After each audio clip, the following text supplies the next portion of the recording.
ଯୌନ ପିପାସାରେ ପ୍ରପୀଡ଼ିତା ମଞ୍ଜୁ ହୋ ଯାହାକି ପାଞ୍ଚଟି ଛୁଆଙ୍କୁ ଛାଡ଼ିଦେଇ ଜଣେ 60-65 ବର୍ଷୀୟ ବୃଦ୍ଧାଙ୍କ ପାଖରେ ସ୍ୱାମୀ ଚାଲିଯିବା ପରେ ଏବେ ସେ ଅନ୍ୟତ୍ର କେଉଁ ପିଲା ସାଙ୍ଗରେ ପଳାଇଛନ୍ତି, ଯାହାକୁ ନେଇ ବୃଦ୍ଧା ମା ଏବେ ଚିନ୍ତିତ ଅଛନ୍ତି। ପାଞ୍ଚଟି ଛୁଆଙ୍କୁ ସେ କେମିତି ଭରଣ ପୋଷଣ କରିବେ। ନିଜର ସ୍ୱାମୀ ନଥିବା ବେଳେ ନିଜେ এই ପାହାଡ଼ ଜଙ୍ଗଲରୁ ଯାହା ସଂଗ୍ରହ କରୁଛନ୍ତି ତାକୁ ନେଇକି ସେ ନିଜେ ଜୀବନକୁ ସଂଘର୍ଷମୟ ଜୀବନରେ ଚଳୁଛନ୍ତି ଏବଂ ଏହି ସମୟରେ ପାଞ୍ଚଟି ଛୋଟ ଛୁଆଙ୍କୁ ନେଇକି ସେ କେମିତି ଚଳିବେ ତାକୁ ନେଇକି ଏବେ ଚିନ୍ତିତ ଅଛନ୍ତି। ସିଧାସଳଖ ଆମେ କଥା ହେବା ଯେଉଁ ମହିଳା ଜଣକ ପଳାଇଛନ୍ତି ତାଙ୍କର ଶାଶୁ, ଯିଏକି ସେ ପାଞ୍ଚଟି ଛୁଆଙ୍କର ବର୍ତ୍ତମାନ ଦାୟିତ୍ୱ ନେଉଛନ୍ତି, ତାଙ୍କ ସହିତ କଥା ହେବା। ଆଜ୍ଞା, ଆପଣଙ୍କ ନାଁଟା କ'ଣ?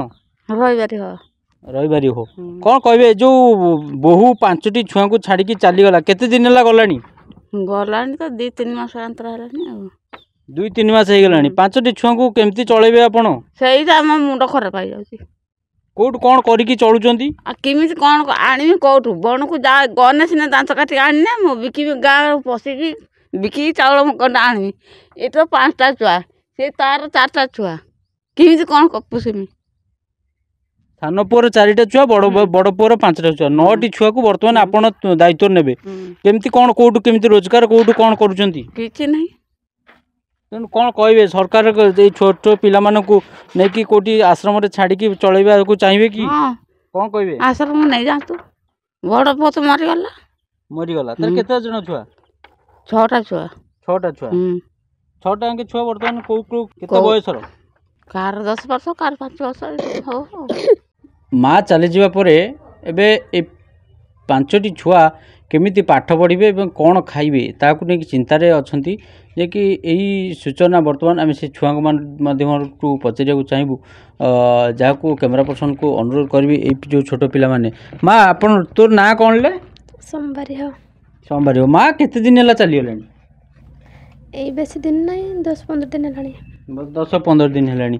ଯାହା ଦେଖୁଥିଲେ ମା 10-15 ଦିନ ହେଲାଣି ଚାଲିଗଲାଣି ଏବଂ ଏଇ ଚାଲିଯିବା ପରେ ବର୍ତ୍ତମାନ କେମିତି କ'ଣ, କେତେ ଜଣ ଭାଇ ଭଉଣୀ ତମେ? 5 ଜଣ ଭଉଣୀ, ଜଣେ ଭାଇ। ତୋ ନାଁ କ'ଣ?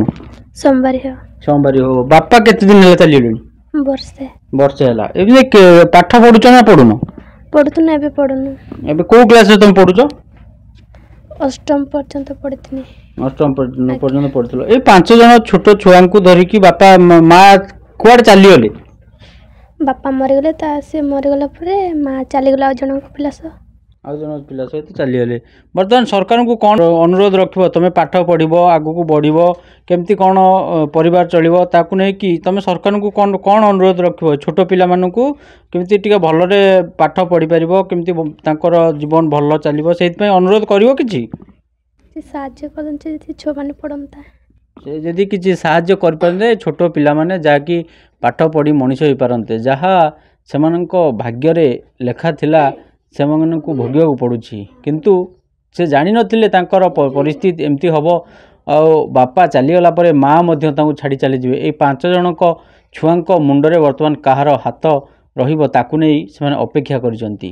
ଦେଖାଯାଉ ପ୍ରଶାସନ କେବେ ସେମାନଙ୍କ ନିକଟରେ ପହଞ୍ଚୁଛି ଏବଂ ସେମାନଙ୍କୁ ସହଯୋଗର ହାତ ବଢ଼ାଉଛି। ମୋ ଘର ପୋଡ଼ାସିଙ୍ଗିଡ଼ି ୱାର୍ଡ଼ 2 ନମ୍ବର ୱାର୍ଡ଼ର ୱାର୍ଡ଼ ମେମ୍ବର।